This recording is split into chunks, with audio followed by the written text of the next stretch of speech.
savez, je m'efforce toujours de garder en tête qu'on ne sait jamais ce que vivent ou ce qu'ont vécu les jeunes qu'on rencontre et qui nous entourent. Et que parfois, un regard, une parole, un geste peut être déterminant et faire une différence dans la vie d'une autre personne. Et peu importe ce qu'a vécu cette jeune fille, on sent bien la souffrance du passé, la douleur et la lumière qui se pointent à l'horizon au présent, mais aussi et surtout l'espoir du futur. Alors la lettre va comme suit.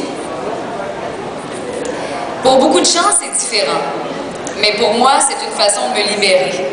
Ça me donne un certain contrôle sur ma douleur. À peu près le seul contrôle que j'ai dessus. Je décide quand je commence à avoir mal et quand j'arrête.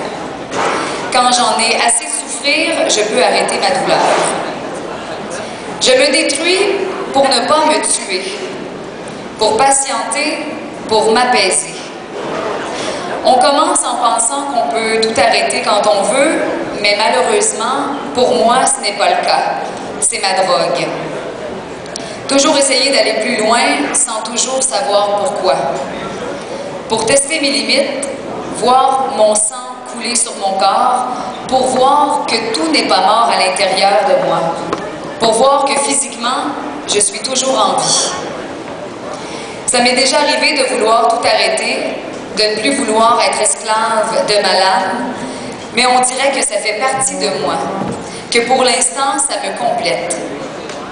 Je n'exprime pas beaucoup mes sentiments et c'est un peu un moyen de m'exprimer aux autres.